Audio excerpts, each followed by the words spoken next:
coming into my YouTube channel. Thank you for coming here. Hey. Hi guys, welcome to my YouTube channel. Thank you for coming on here. I'm so glad to have you guys here. Yeah, let me just give me a minute for me to adjust. Alright, I hope you guys can hear me loud and clear. Yeah. Thank you for coming to my YouTube channel. My name is Eniola. Why did I say that? I never say my name. Okay, yes. My name is Eniola and I am glad to be doing this topic today. Today we're talking about budgeting. Budgeting. It's such. So when I was thinking about this, the name alone gets it sounds caring. So I like to call budgeting planning, right? And that's what we're going to be exploring today on my YouTube channel. I'm just going to be taking you through simple steps on how to do budgeting, and yeah, come with me.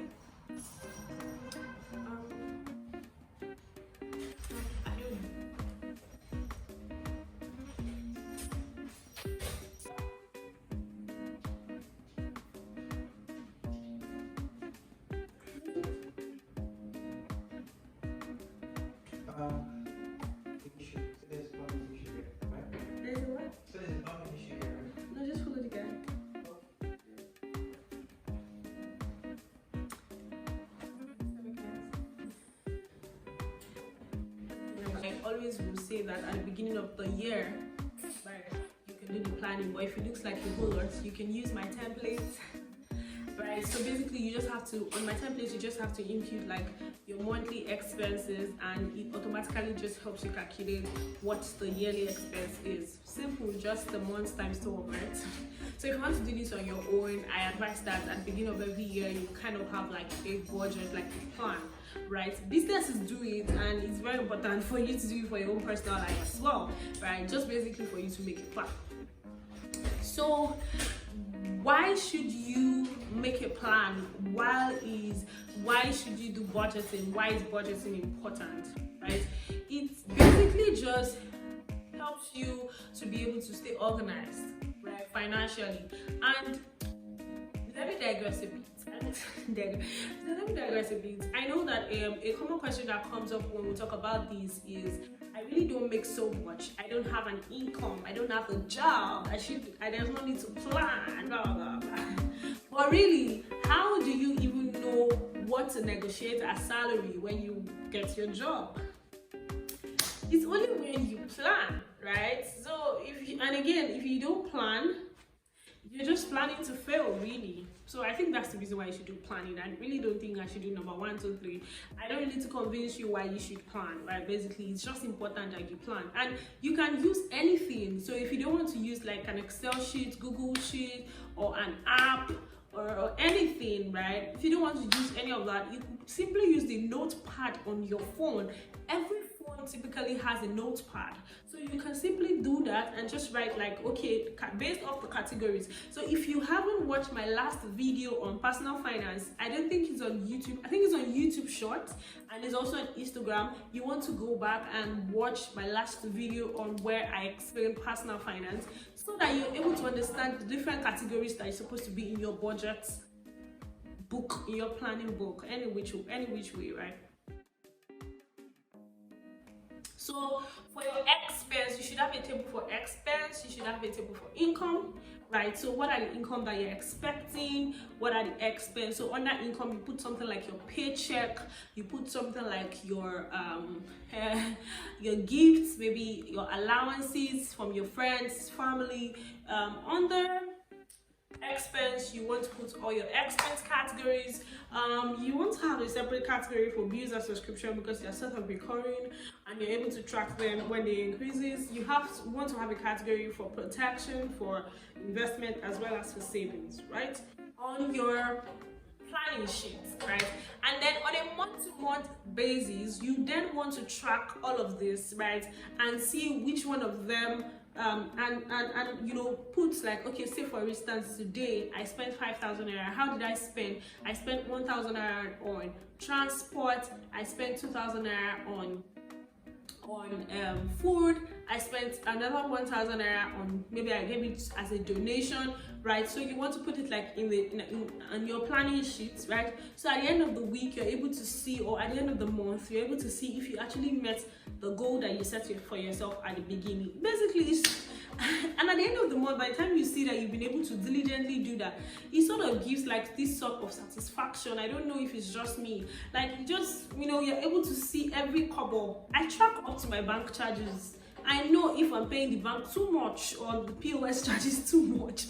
Honestly, it just gives you like a mirror into what you're spending versus what you're getting, right? And you're able to like live on, right? So yeah, that's why you should do budgeting. That's why you should do budgeting. That is how you should do budgeting.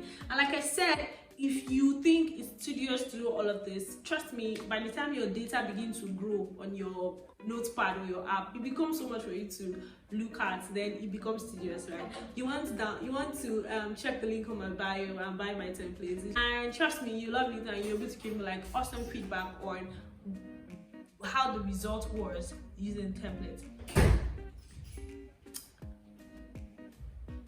So there is a rule of 40-20-20. Is it 40-40-20 or 40-20-20 of budgeting, right? I know that. So I don't know if that rule doesn't work for me. It's basically just the general rule, like a general rule based off, you know, some samples that we're taking, right? A general rule of how you should split your income into maybe savings, investment, and expense, right? And yes, it has been proven, right? But I would say you do what works for you. Don't quote me. But basically do what works for you, right? But I would advise that your expense, try to ensure that it doesn't just exceed 50%. Right now my expense is 52%, right? But I am reviewing it to ensure that it even goes back to 40. But just ensure that your expense does not exceed like 40 to 50%. Your savings typically is supposed to be like 20%.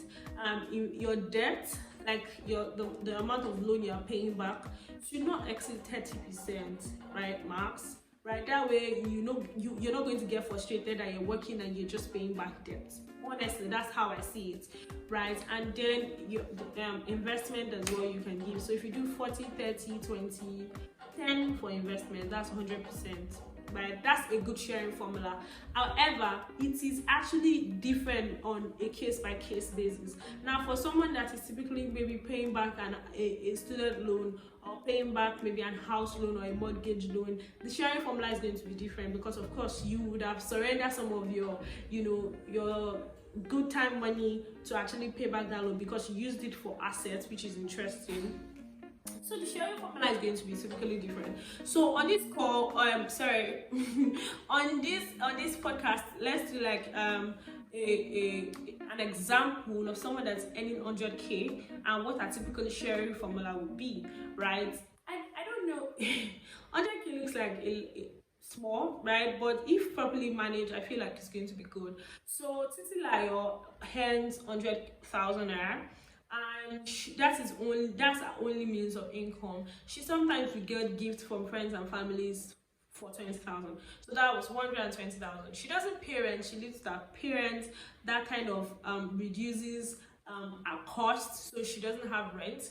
But she still has personal supplies for as a lady, as well as money she used to make her hair and a lot of things. So we can do personal supplies for Titilayo to be 10,000 naira, right? Business supply is also going to cover like beauty because of the current inflation. It's going to be a whole lot for her, but she can just try to do pad 500, do tissues, do her hair, right? Then probably also paint normally and nails, just like I do mine. It's just for 1,000 naira. 1,000 naira. And so we can do personal supplies for 10,000. And transport to work, so she actually walks pretty far, but she spends an average of 1,000 to 1,500 daily on transport, and she goes to work 5 days a week. So if we do 5 days a week, that's 1,500 multiplied by 5. That should be 3,000, 4,500 per week. So we have 4 weeks, 4, 5, that's 18,000 naira for transport. So transport is 18,000 naira.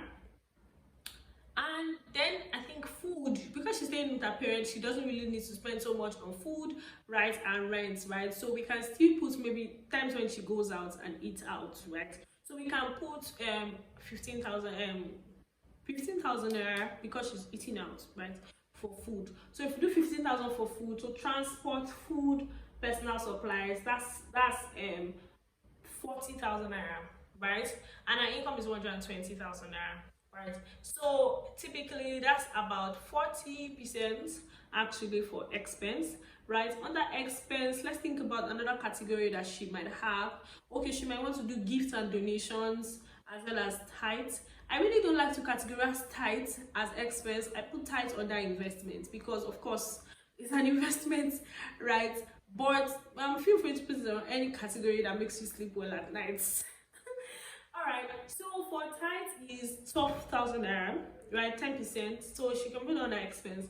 And then for gifts and donation, remember gift and donation we can do 5,000 naira, right? So that'll be 17 plus 40, that is 57. Right, so then let's go to bills and subscription.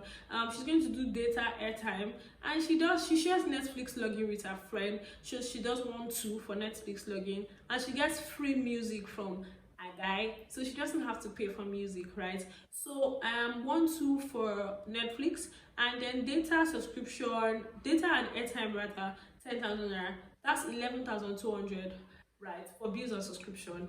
Income over there 120,000, remember. Then she can put the remaining money in emergency fund, savings and investment. Because she works in the 9 to 5, she has protection of HMO as well as, let's say, retirement fund, which is good for a start. But however, she can get herself a life insurance of less than 5,000 naira, right, depending on which company she wants to go for, right? I think this is a good budget, this is a good spread, right? And you will notice that she still have enough. So that's what budgeting does for you. It helps you just, no matter how little that you have or you earn, it just gives you insight into all of these things, into how you spend and how you can effectively maximize what you spend. I hope that with this little video and with this little case studies that we did, you are able to do your own budget and you are able to get more insight. Please leave me a feedback, a comment, tell me what you think I should do better, and I will be glad to implement any of your suggestions. Please don't forget that you can also get my budgeting template by clicking the link in my bio, right, and or the link here to actually subscribe to actually buy templates for. Thank you. See you next Monday.